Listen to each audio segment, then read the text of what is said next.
La cultura egipcia nos resulta familiar, estaba presente en nuestros libros de escuela y luego nos ha acompañado a lo largo de toda la vida, en artículos, en libros, en documentales, en películas, en la publicidad. Da la impresión de que no queda ningún misterio en Egipto. Y no es cierto, podrían llenarse volúmenes enteros con todas las preguntas que hay pendientes de respuesta, sobre todo en lo que se refiere a las primeras dinastías. Las primeras dinastías fueron pródigas en soluciones tecnológicas y científicas que hoy resultan impensables, inaceptables desde un punto de vista arqueológico. La sensación que uno tiene después de analizar esos logros técnicos de aquellas dinastías es que tenían mucho más conocimiento que las dinastías que le siguieron, como si en Egipto hubiera sucedido al contrario que en otras culturas, como si en Egipto hubieran arrancado con unos grandes conocimientos científicos y técnicos y luego los hubieran ido olvidando poco a poco a lo largo de su historia. Vamos a encontrar muchos ejemplos, pero la Gran Pirámide es tal vez el más espectacular de todos ellos, el mejor ejemplo que demuestra cómo en el viejo Egipto se produjo no una evolución, sino una involución. Ahí está, indiferente y hermética, sin desvelar el misterio de su origen y de la técnica que utilizaron quienes la construyeron, tan ajena a nosotros y a lo que le rodea como pudiera serlo una pirámide marciana. 2,5 millones de bloques de piedra, casi 3 millones de metros cúbicos de volumen y 7 millones de toneladas de peso. Una obra colosal e irrepetible. Y ni siquiera sabemos si fue tumba, si fue templo, si fue el compendio del conocimiento acumulado por una cultura desaparecida, o si simplemente fue un monstruoso disparate puesto en pie por una generación de locos geniales. Ya los viajeros de la época clásica manifestaron su asombro ante la magnitud de la obra y la presunta carencia de medios técnicos que tuvieron sus constructores. La arqueología, que con frecuencia no tiene la menor idea de física, de matemáticas o de geometría, despachó el asunto a base de centenares de miles de obreros y décadas de trabajo, sierras de cobre y rampas de tierra. Es una de las explicaciones más estúpidas que puedan darse sobre la técnica de construcción utilizada. Sin embargo, es la que ha prosperado. Por otra parte, el descubrimiento durante el siglo pasado de que la Gran Pirámide guardaba relación con los números pi y phi puso en marcha a una legión de soñadores, gentes que buscaban en las medidas de la Gran Pirámide la solución de todos los problemas, ya fuesen humanos o divinos. Una especie de enfermedad que podríamos llamar piramidomanía, que contagió a sesudos varones, que se lanzaron a las más locas especulaciones. Como veremos, a la Gran Pirámide le sobran misterios sin necesidad de deformar la realidad, misterios que tienen que ver con algo tan tangible y sólido como las propias piedras de las que está hecha. Esos misterios guardan relación también con las medidas, pero medidas tomadas seriamente, rigurosamente, meticulosamente, algo que no se produjo hasta que no apareció en esta tierra un arqueólogo dispuesto a hacerlo concienzudamente. Y me refiero, claro está, a Petrie. Fue a finales del siglo pasado cuando llegó a Egipto Sir William Matthews Flinders Petrie, trayendo con él todo un completísimo equipo de medición que incluía teodolitos de alta precisión, niveles ópticos, calibres micrométricos con vernier, goniómetros adaptados a ángulos de 90 grados, 51 grados y 50 minutos y 26 grados y 20 minutos, catetómetros, anteojos de colimación, cintas de Invar, termómetros de Beckman y toda una serie de instrumentos de la más variada índole. Sus mediciones, las más perfectas que se han realizado hasta ahora, corroboradas años más tarde por Burckhardt, Cole y Pochan, han proporcionado datos fiables y precisos para, partiendo de ellos, llegar a conclusiones irreprochablemente científicas al tiempo que arqueológicamente desestabilizadoras. Antes de seguir adelante, es preciso tener claro que la arqueología se basa en hallazgos y en comparaciones con las culturas vecinas o contemporáneas a aquella que se está estudiando. Por ejemplo, aunque Heródoto menciona que los antiguos griegos establecieron colonias en el delta del Nilo y el propio Petrie encontró una estatuilla que lo confirmaba, la arqueología negó que hubieran existido tales colonias griegas en Egipto hasta que en el curso de unas excavaciones se encontraron con las ruinas de una de ellas. Con ese mismo razonamiento, al no encontrar en excavaciones, inscripciones y textos egipcios datos de tipo científico o técnico, la arqueología da por supuesto que en el antiguo Egipto carecieron de la tecnología más elemental y vivieron en la más absoluta ignorancia científica. Y de acuerdo a los datos con los que cuenta la arqueología no les falta razón. La rueda comenzó a usarse en Egipto en la dinastía XII. La primera mira de observación y la primera plomada aparecieron al final de la dinastía XVIII. Los primeros textos astronómicos aparecieron en sarcófagos de la dinastía XI y además reflejan una astronomía muy elemental. El papiro Ring de la dinastía XIII tiene el nivel científico equivalente al segundo curso de enseñanza primaria. El vidrio aparece en la dinastía XIV y los primeros cuchillos de hierro son de la dinastía XXVI.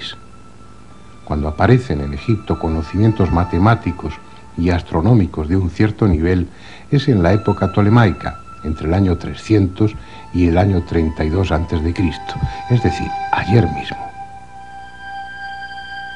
Así pues, de acuerdo a los datos que proporciona la arqueología, datos reales, basados en hallazgos concretos, la civilización egipcia avanzó lenta y torpemente por el sendero del conocimiento durante 3000 años, y cuando empezó a alcanzar un nivel aceptable científico fue porque se lo proporcionaron los griegos.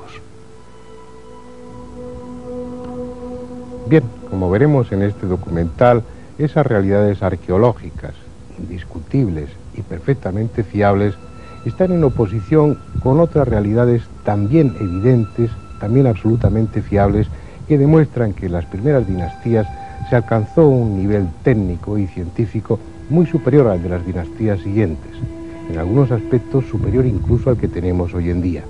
Dicho de otra manera, las evidencias arqueológicas dicen una cosa y las evidencias tecnológicas dicen otra muy distinta. En los relieves del Bercé, de la dinastía XII, hay una representación del traslado de una estatua de Yehutihotep de 60 toneladas. La llevan sobre un trineo y 172 personas intervienen en su arrastre. El método no puede ser más elemental.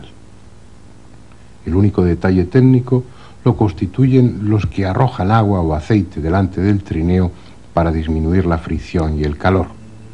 En el texto que acompaña al relieve no hay más que alabanzas al enorme esfuerzo y a la hazaña que supuso el traslado de esa estatua de 60 toneladas. A la vista de esta prueba arqueológica hay que deducir que mover 60 toneladas era para los egipcios un logro digno de figurar en la historia. Sin embargo, en multitud de ocasiones trasladaron a grandes distancias estatuas y obeliscos de 1000 y de 1200 toneladas sin darle importancia. En la antigua Tebas, en el patio de lo que fue el imponente Ramesseum, están los restos de una colosal estatua del gran Ramsés, que cuando estaba entera debió medir unos 18 metros de altura y pesar alrededor de 1000 toneladas. Un auténtico gigante junto a cuyos pies las personas resultan poco menos que insectos. Al igual que tantas otras masas gigantescas de piedra, recorrió un largo camino desde la cantera a su emplazamiento, aunque no sepamos explicarnos cómo. Este es el templo de Luxor. Ramsés II, como otros faraones, contribuyó a su grandiosidad. Entre otras cosas, instaló 2 enormes obeliscos de los que solo queda uno en su lugar. El otro fue llevado a la Plaza de la Concordia, en París. De acuerdo a los datos arqueológicos, este obelisco solo pudo trasladarse a base de brazos y de sudor, lo que quiere decir que hicieron falta unos 3000 hombres en terreno llano y 8 o 10.000 si hubo que superar alguna pendiente de un 30%. Y los trasladaron más grandes, sin que esas hazañas figurasen en relieve alguno. En el templo mortuorio de Micerino hay bloques de 200 toneladas, como los hay de 50 toneladas en el techo de la cámara del rey de la Gran Pirámide. y aunque el peso medio de los bloques de esta última sea solo de 2,5 toneladas, si se piensa que hay unos 2,5 millones de esos bloques, habrá que convenir en que se trata de demasiado esfuerzo. A Heródoto, que anduvo por aquí en el siglo V a.C., le dijeron que en la edificación de esas pirámides se habían utilizado máquinas, aunque ya nadie sabía de qué tipo. Pero como para la arqueología tales máquinas no existieron, puesto que no se han encontrado ninguna representación de ellas, la única conclusión es que las pirámides se levantaron por las bravas, arrastrando e izando piedras a base de músculos exclusivamente. Lo malo es que eso no fue posible. Vayamos con Manuel Delgado al interior de la pirámide de Kefren para ver un ejemplo de ello. Desde su entrada comienza un pasillo descendente que justamente en ese lugar se hace horizontal para más adelante acceder a la cámara del sarcófago. En ese punto, los arquitectos de la pirámide decidieron colocar una gran piedra que obstruyese el pasaje. Las teorías que esgrimen algunos investigadores para demostrar que por medio de rampas los antiguos egipcios lograban elevar grandes bloques a enormes alturas quedan en entredicho cuando nos encontramos con problemas como este. Es una roca de granito de casi 3 toneladas de peso. La estudió Petri. Si los bloques eran elevados por rampas a base de fuerza muscular, ¿cómo pudo ser elevado este bloque a esta oquedad para que posteriormente bajara y ejecutara la función que le encomendaron sus constructores? Que sirviera de cierre, de tapón. En este pequeño espacio no caben más de 6 personas. Es por ello por lo que Petri dedujo que los antiguos egipcios debieron poseer máquinas, y máquinas muy eficientes.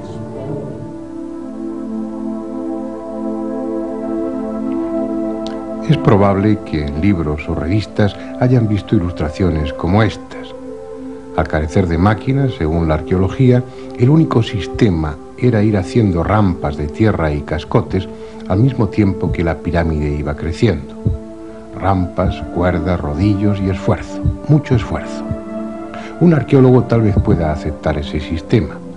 De hecho, es el único que aceptan, pero un técnico no puede estar de acuerdo. Como ya han demostrado los ingenieros, entre ellos Krohn, esas rampas hubieran significado un trabajo igual o mayor que el de la propia pirámide. Los rodillos tampoco son la solución, primero por la falta de madera adecuada y segundo porque no servirían en un terreno arenoso. Traten de imaginar el diámetro de cada rodillo, la firmeza necesaria del piso y el esfuerzo para subirlos por una pendiente cuando se tratasen de bloques de 50, 100 o 200 toneladas. Es sencillamente imposible. Resulta inevitable admitir que poseían técnicas muy superiores a las que la arqueología les atribuye. Técnicas posiblemente distintas a cuanto estamos en condiciones de imaginar, entre las que, por increíble que parezca, podría incluirse la de ablandar la piedra. Este es el famoso obelisco inacabado de las canteras de Asuán. Mide 47 metros de longitud y no llegó a terminarse, aparentemente por haberse roto en las últimas fases de su construcción. No entraremos en lo que hubiese supuesto su traslado una vez concluido. Estamos ante él por otra razón. Fíjense en la extraña forma de cortar la roca que utilizaron los canteros y cuyas huellas son perfectamente visibles tanto en el obelisco como en la piedra madre en la que se estaba labrando. Anchos surcos verticales. No se trata obviamente de un adorno, puesto que el pulido final del obelisco los habría hecho desaparecer. Parecen otra cosa. Parecen el surco dejado por un instrumento que hubiera rebanado la piedra, similar al que una cucharilla deja en la mantequilla o en una tarta blanda. Puede resultar absurdo, pero es lo que esas huellas parecen. La cuestión es si hay algún otro dato que permita apoyar la hipótesis de que los antiguos egipcios conocían un sistema para ablandar la piedra. Vamos a verlo. Cerca de Asuán hay varias islas bañadas por el Nilo. En una de ellas, la de Segel, el egiptólogo Wilbur descubrió en el siglo pasado una extensa inscripción a la que hoy se conoce como Estela de Famine. contiene 2.600 signos jeroglíficos que se terminaron de descifrar en 1935 por el arqueólogo francés Barquet. Según el texto contenido en esa estela, el dios Khnum se apareció en sueños al faraón Zoser, comunicándole la técnica que debía emplear Imhotep, su arquitecto, para preparar una mezcla con la que obtener piedras artificiales. En las columnas jeroglíficas de la estela, comprendidas entre la sexta y la 18ª, se enumeran 29 minerales y diversas sustancias químicas que habrían de ser utilizadas para preparar una especie de piedra artificial que pasaría por natural a los ojos del pueblo y que solo los expertos podrían identificar. Lo hicieron. El físico Klein, con un amplio equipo de colaboradores, estudió en la década de los 70 más de 25 muestras provenientes de diferentes piedras de la Gran Pirámide y publicó los resultados de su trabajo en el año 1979 en el segundo Congreso Internacional de Egiptología celebrado en Grenoble. La conclusión era que cada roca resultaba diferente a las demás, como si no procedieran de la misma cantera y hubieran sido llevadas desde distintas partes de Egipto. Pero además, esas piedras poseían una característica muy especial. Un bloque de piedra natural suele tener una consistencia homogénea. Sin embargo, los que estudió Klein tenían una mayor densidad en la parte superior que en la inferior. Esta es la cantera de Mokatán, vista desde la ciudad de los muertos, el enorme cementerio construido por los mamelucos y que hoy sirve de vivienda a más de 1,5 millones de personas que carecen de mejor sitio para cobijarse.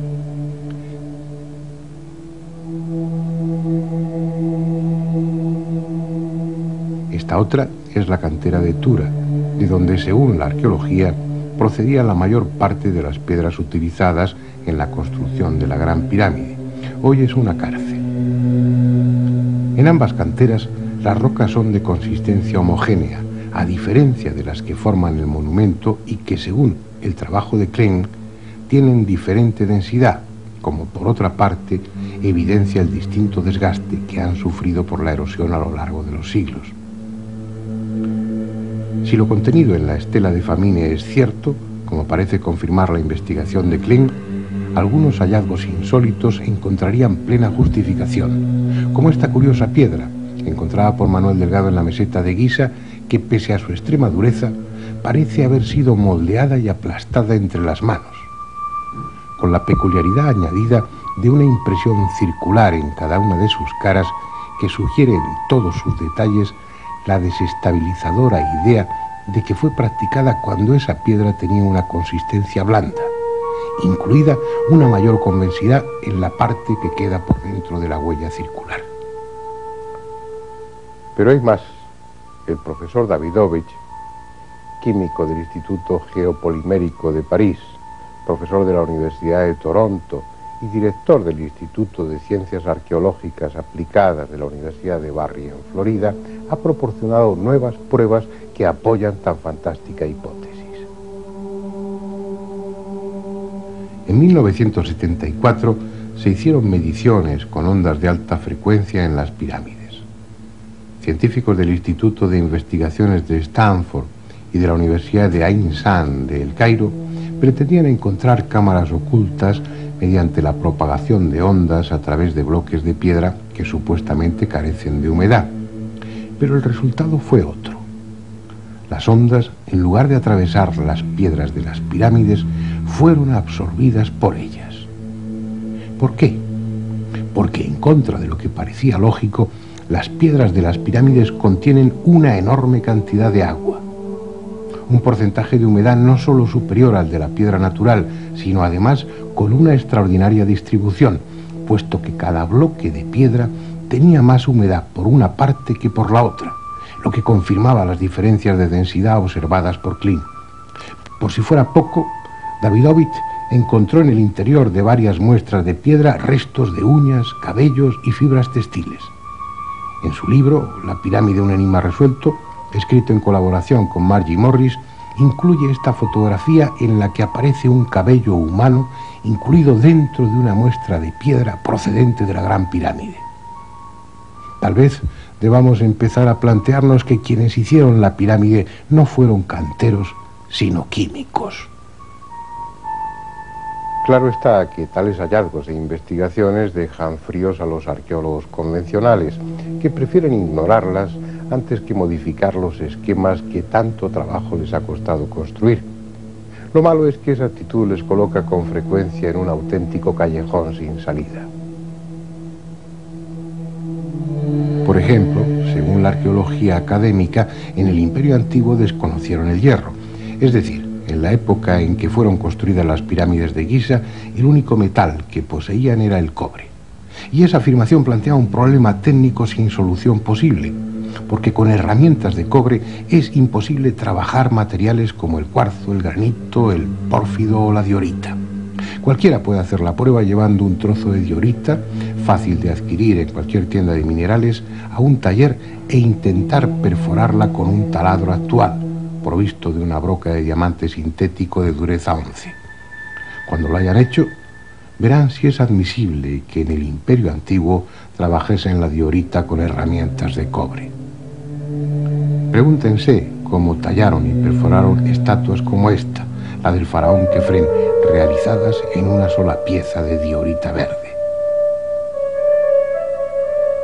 No hay respuesta arqueológica, como no la hay para la cuestión de cómo trabajaron el granito en las canteras sin cinceles de hierro. En las canteras de Asuán se pueden ver aún muchos agujeros y ranuras rectangulares profundas y estrechas. En ellas metían cuñas de madera que luego mojaban. Al hincharse la madera por efecto del agua, el granito terminaba rajándose. La cuestión es que esos orificios para introducir cuñas jamás pudieron hacerse con herramientas de cobre.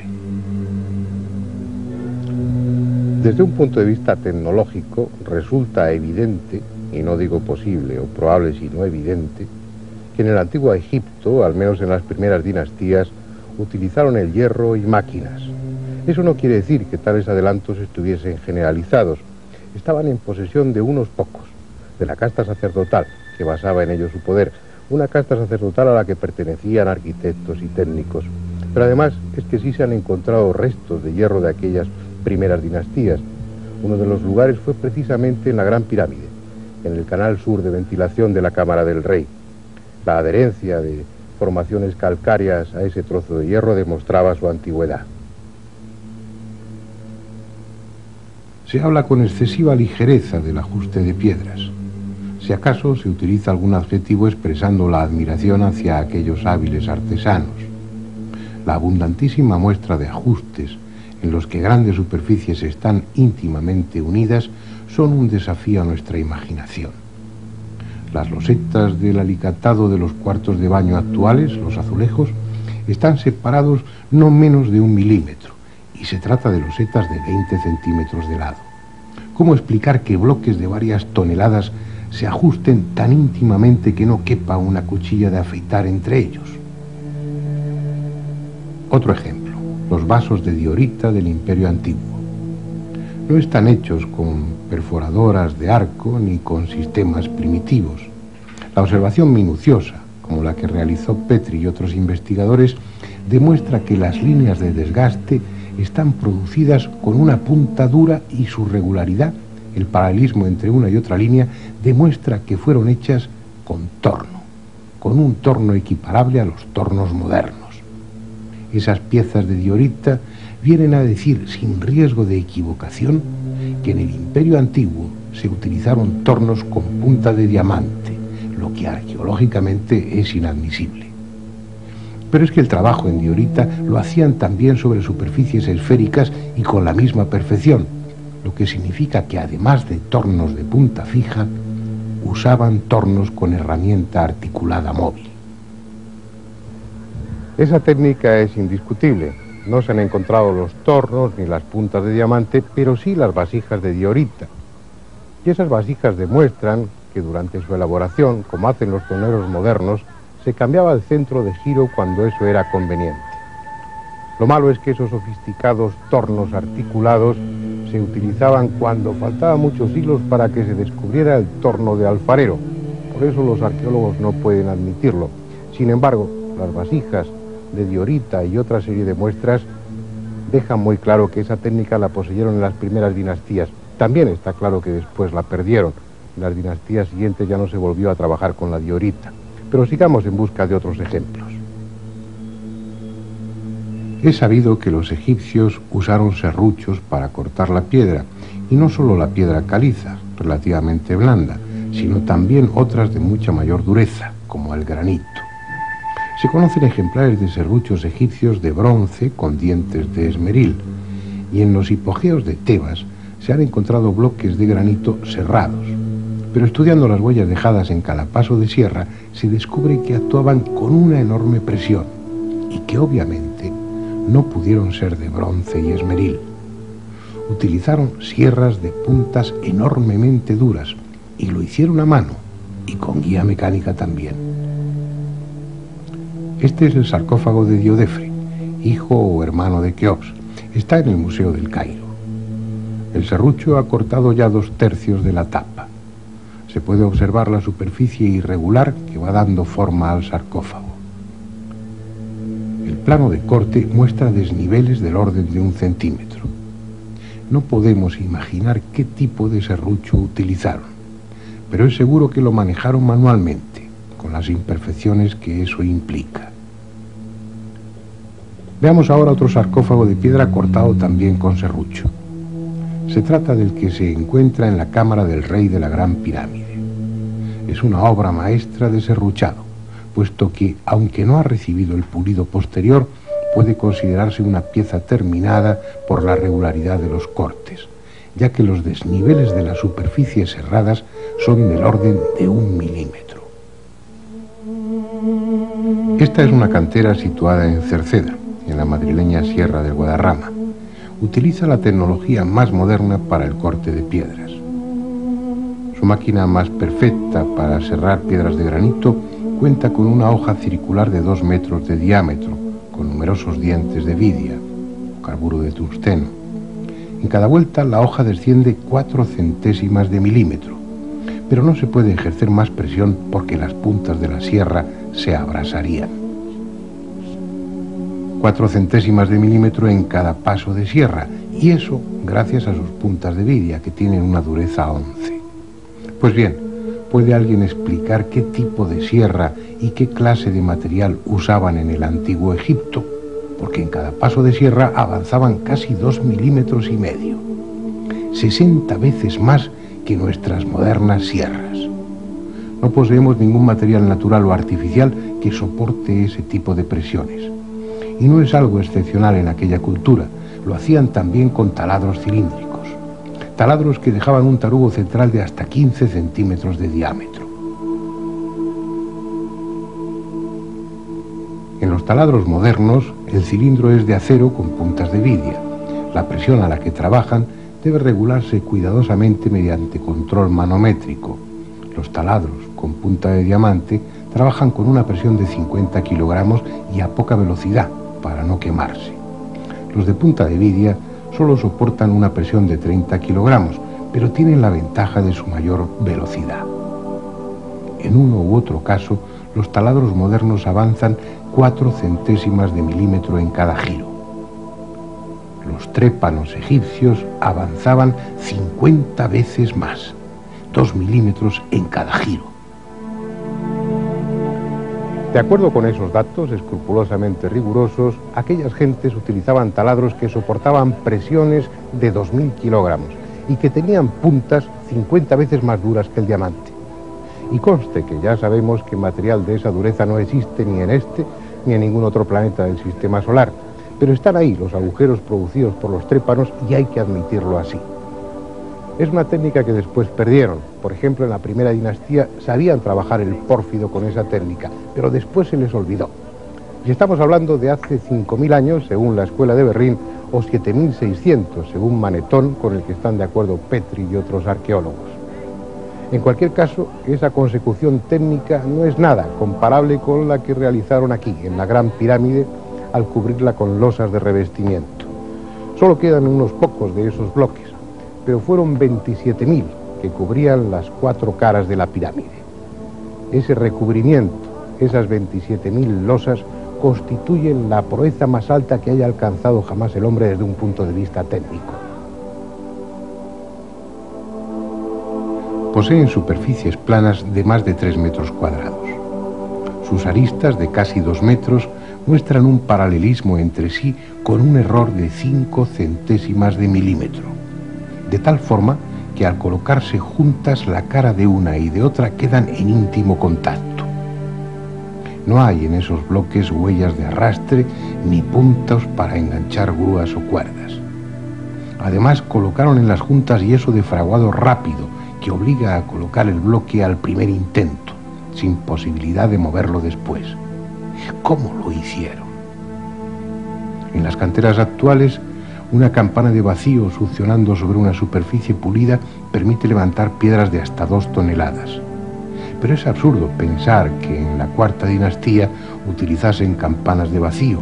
Además, cada uno de esos 27.000 bloques de revestimiento no pesaba 2, sino 16 toneladas. Los 90 grados exactos que forman los ángulos diedros de esos bloques debieron recibir su último acabado en el taller donde se labraron, para que ajusten a lo largo de los 230 metros de la primera hilada de bloques. El control de la angularidad en cada uno de ellos fue del segundo de error. Es decir, cada uno de estos bloques de revestimiento está realizado con más precisión que una escuadra normalizada de las que se utilizan en la industria moderna. Estos bloques de revestimiento plantean además una cuestión que la arqueología no admite, y es que los constructores de la Gran Pirámide poseyeron instrumentos ópticos.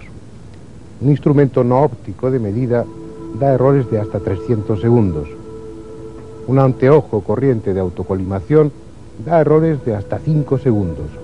Pues estos bloques de revestimiento, la angularidad está corregida con errores de 1 segundo. Es decir, no solamente poseyeron instrumentos ópticos, sino que además fueron de alta precisión. Para que se hagan una idea, el tallado y pulimento de cada uno de estos bloques es una tarea comparable a la de pulido de la lente mayor del telescopio de Monte Palomar. Y eso lo hicieron 27.000 veces, porque 27.000 eran los bloques de revestimiento, y hace 5.000 años o 7.600, de eso no estamos seguros. Sin embargo, no es la única prueba de que poseyeron una tecnología avanzada. La existencia de grandes conocimientos geodésicos y de los instrumentos precisos es inevitable para orientar la Gran Pirámide en la forma que lo hicieron. La arqueología cuenta con datos como este: representaciones en las que se ve al rey y otros personajes con una maza, estacas y la cuerda de arpentar, determinando la orientación de un templo. En los manuscritos e inscripciones tampoco se encuentra la menor muestra de conocimiento geodésico.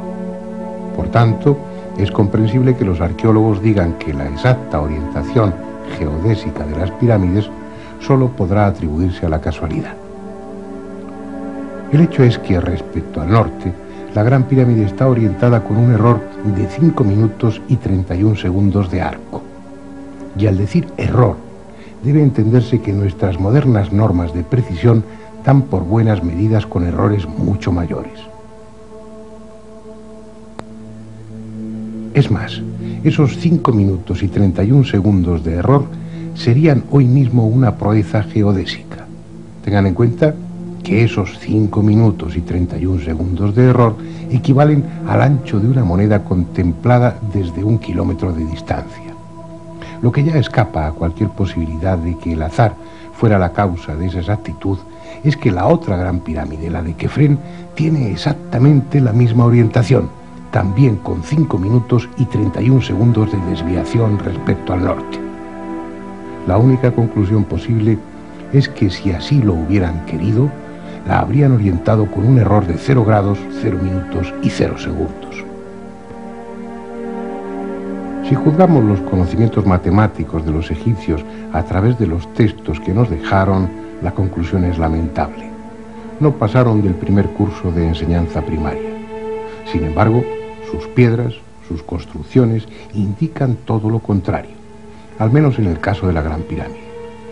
Por ejemplo, en la Cámara del Rey, que es un rectángulo, la pared norte mide 10 metros y 4.797 diezmilésimas de metro. La opuesta, la pared sur, mide 10 metros y 4.782 diezmilésimas de metro. Es decir, el error de medida es del orden de 1/10 de milímetro por metro. El mismo error que hoy se acepta para los prismas ópticos. Pero veamos si esa precisión se mantiene en superficies mucho mayores, por ejemplo en la base de la Gran Pirámide. Este esquema representa la base de la Gran Pirámide, en el que se incluyen las longitudes de los lados y el valor de los ángulos. Cada lado mide algo más de 230 metros, concretamente 230 metros con 363 milímetros como promedio, casi 1 kilómetro de perímetro, lo que da una superficie de 53.067 metros cuadrados para la base de la pirámide, aproximadamente la de 8 campos de fútbol. Recordemos ahora que según las evidencias arqueológicas, los antiguos egipcios no utilizaron hasta la dinastía XVIII la plomada y la mira de observación. Pero seamos generosos y concedamos a los egipcios de la cuarta dinastía plomadas y miras de observación como esta que están viendo. ¿Qué precisión podían permitir aparatos de esa clase? Es difícil calcularlo, pero si tenemos en cuenta que instrumentos mucho más modernos, como el astrolabio, la ballestilla o las escuadras de pínulas y de espejos, dan errores de 30 a 20 minutos, habremos de convenir en que el merjet egipcio, que es el instrumento que acabamos de ver, daría errores como mínimo de 30 minutos. Pues bien, volvamos al plano de la base de la pirámide. En un cuadrado de más de 53.000 metros cuadrados de superficie, el ángulo noroeste mide 89 grados, 59 minutos, 58 segundos. Es decir, por 2 segundos de error no es un ángulo recto perfecto. ¿Qué significa eso? Significa que es imposible, absolutamente imposible, que los arquitectos de la Gran Pirámide utilizaran el merjet o cualquier sistema no óptico de medida. Eso significa que es inevitable, repito, inevitable, que utilizasen instrumentos ópticos, además de alta precisión, tan buenos como nuestros modernos teodolitos. Cualquiera que sostenga que la orientación y las medidas de la Gran Pirámide fueron realizadas a ojo desnudo y con cuerdas, no sabe de lo que está hablando. Otra prueba de la precisión técnica utilizada en la construcción de la Gran Pirámide la encontramos en la horizontalidad de su base, sobre todo si tenemos en cuenta que los constructores dejaron sin labrar la piedra de la meseta en el centro y solo rebajaron el perímetro. Ese mojón de piedra central impidió que las direcciones diagonales se pudieran tener en cuenta en el momento de nivelar. Solo lo pudieron hacer por el perímetro. A pesar de todo, si comparamos dos ángulos opuestos, el noroeste y el sureste, veremos que la diferencia de altura entre uno y otro es de 1,5 centímetros. Esa diferencia de altura representa un error de 4 centésimas de milímetro por metro, lo que concuerda con la rigurosa exactitud presente en todas las medidas a las que nos hemos referido. La única conclusión posible es que el nivel científico y técnico de quienes construyeron la Gran Pirámide era muy superior al de las siguientes dinastías. Este edificio singular responde a un plan único mantenido fielmente desde el primer golpe de pico hasta la colocación de la última losa de revestimiento. No es una afirmación gratuita. En septiembre de 1935 tuvo lugar un descubrimiento que demostraba cómo la Gran Pirámide respondía a un plan definido y único desde que fue trazada sobre el tablero de dibujo. Ya Petrie, el sagaz mensurador de la Gran Pirámide, había observado que la cara sur de la construcción no era lisa, sino que estaba constituida por dos planos que formaban entre sí un ángulo de 27 minutos de arco. Él lo atribuyó a que por alguna razón técnica la capa de revestimiento del centro de la cara era más gruesa. Sin embargo, se equivocaba.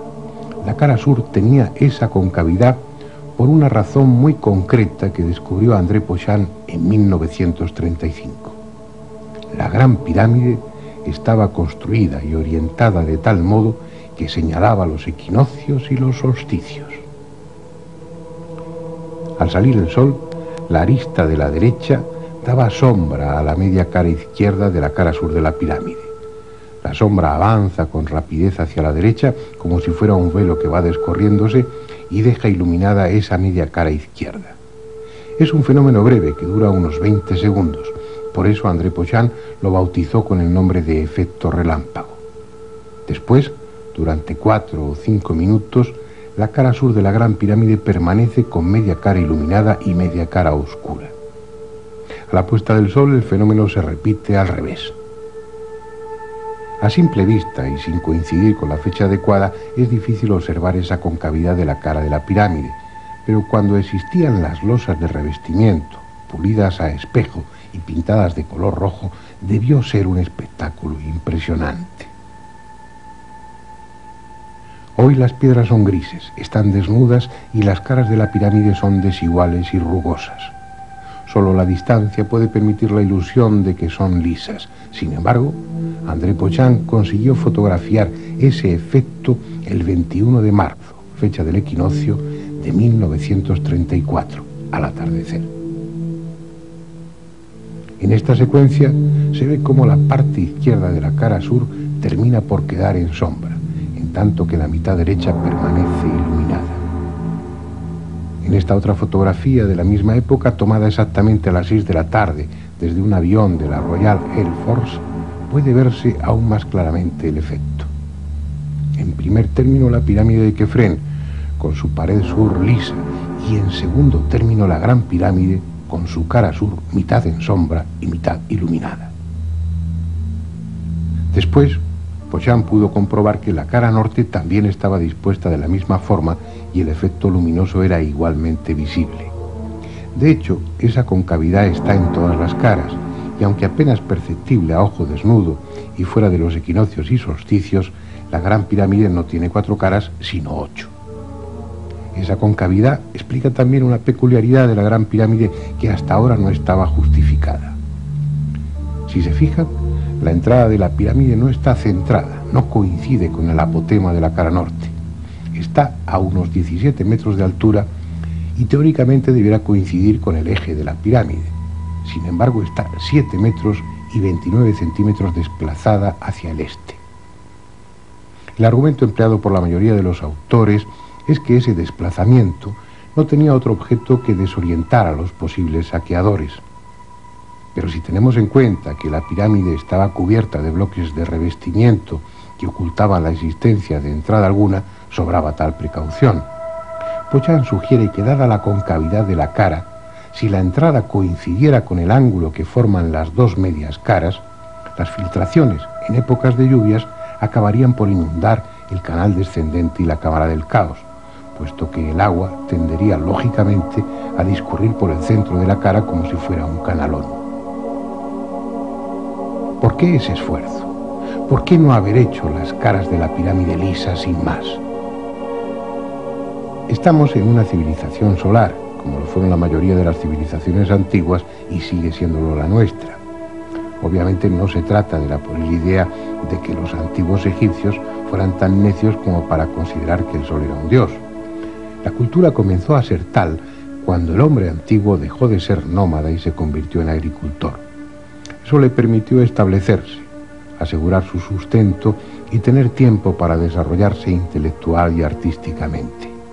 A cambio, comenzó a depender más que nunca del ciclo estacional, cuyo único parámetro era el sol, convertido así en la medida del tiempo, en determinador de las estaciones y árbitro de la fertilidad. No hubo mejor símbolo para el orden del universo y de lo trascendente que el sol, quien, como el hombre, moría cada atardecer y renacía al alba como una promesa de reencarnación o de resurrección. El antiguo Egipto no es una excepción. Su empeño por señalar equinoccios y solsticios fue común a todos los pueblos importantes del pasado, que también levantaron monumentos en los que esos días cruciales del año eran registrados con efectos de luz y sombra. Lo que pasa es que nadie lo hizo con semejante grandiosidad y tal alarde de conocimientos. Se trataba, como en el resto de las civilizaciones antiguas, de crear un espectáculo para el pueblo, de hacer partícipes a las gentes comunes de esos momentos clave del ciclo solar anual. Pero no hacía ninguna falta, fuera de lo ceremonial, porque a los sacerdotes egipcios, como a nosotros, les bastaba mirar el calendario para saber cuándo era un solsticio o un equinoccio. De hecho, medían el tiempo mejor que nosotros. Entre los muchos errores respecto al antiguo Egipto que figuran en los libros de escuela y también en los de divulgación, y lo que es peor, en algunos libros de arqueología, hay uno que más que error es una especie de monumento a lo absurdo. Se dice en esos textos que los antiguos egipcios determinaron la duración del año sin otro elemento de medida que las crecidas periódicas anuales del Nilo. Al querer negarles el conocimiento de la astronomía, se les está dando una antigüedad impensable, porque si los egipcios determinaron que la duración del año es de 365 días y 2.425 10 milésimas, como así lo hicieron, si lo consiguieron basándose nada más en las crecidas periódicas del Nilo, para obtener esa media necesitaron millones de años de observación, lo cual es impensable. Aunque a los historiadores les cueste admitirlo, los antiguos egipcios solucionaron el tema de la medida del tiempo con mucho más sentido común que el que refleja nuestro calendario gregoriano. Ellos tenían dos calendarios, uno cronológico de 365 días, constituido por 12 meses de 30 días y 5 días epagómenos, y otro calendario trópico o estacional, de duración variable. El calendario cronológico estaba basado en la estrella de Sirio, concretamente en el orto helíaco de Sirio, es decir, en la aparición simultánea en el horizonte de la estrella Sirio y del primer rayo de sol. El fenómeno se producía durante 4 años seguidos, pero al quinto tenía lugar un día más tarde. Es decir, cada 4 años los egipcios veían cómo su calendario se iniciaba con un día de retraso, igual que nos sucede a nosotros con los años bisiestos. Para que el orto helíaco de Sirio volviera a coincidir con el primer día del año, es preciso que pasaran 1460 años. Ese periodo tenía una gran importancia para la cronología egipcia. Era un ciclo completo, un periodo exótico. Y con él además se plantea una cuestión muy interesante. Según la arqueología convencional, la historia de Egipto, es decir, la primera dinastía, no se remonta más allá del año 2780 a.C.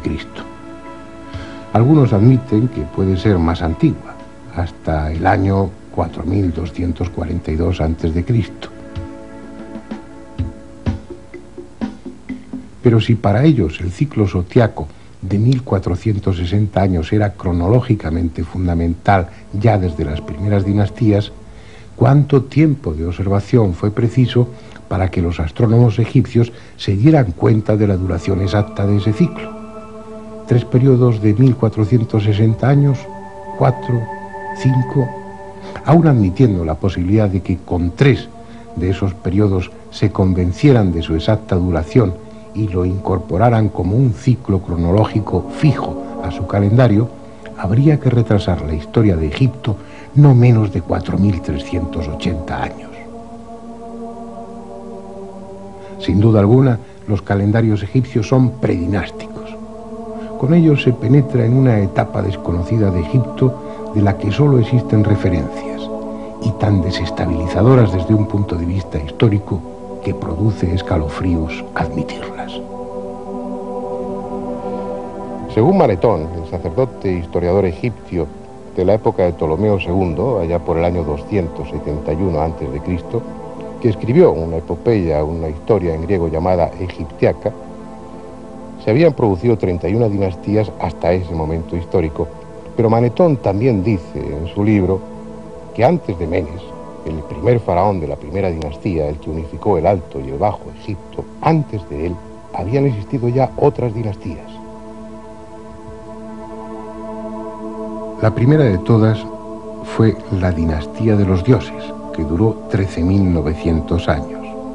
Después, la dinastía de los semidioses, que duró 1.255 años. A esta le siguió el primer linaje de reyes, que duró 1.817 años y durante el cual se produjo el hundimiento de la Atlántida. Luego hubo otros 30 reyes que gobernaron Egipto durante 1.790 años. A estos le siguieron los 10 reyes de Tis, que reinaron a lo largo de 350 años. Y por último, una extraña dinastía, a la que Manetón denomina los espíritus de la muerte y que reinó durante 5.813 años. En total, antes de la primera dinastía histórica, habían transcurrido 24.925 años de oscura y legendaria historia.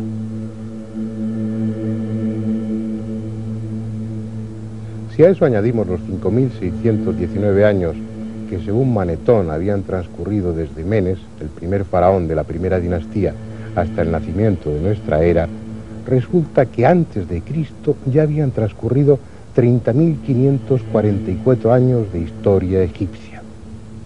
Sin duda es una cifra demasiado espectacular, pero nadie mejor que Manetón para conocer la historia de su pueblo, puesto que él era sacerdote del templo de Amón en Heliópolis y tenía a su alcance los archivos secretos.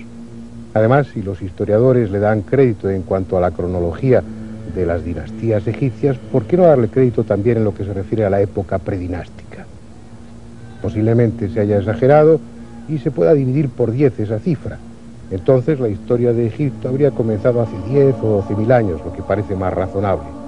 Lo que no es razonable en modo alguno es que aquí, en esta tierra, de repente, como surgida de la nada, apareciera una cultura perfectamente desarrollada. Fue necesario un largo periodo de tiempo para que la Gran Pirámide fuese gestada. En ella hay implícitos tales conocimientos científicos y técnicos que es imposible que quienes la diseñaron y construyeron estuviesen 100 años antes en plena edad de piedra.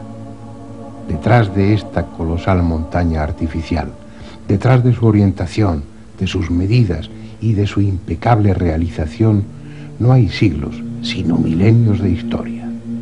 No pudo ser de otra manera.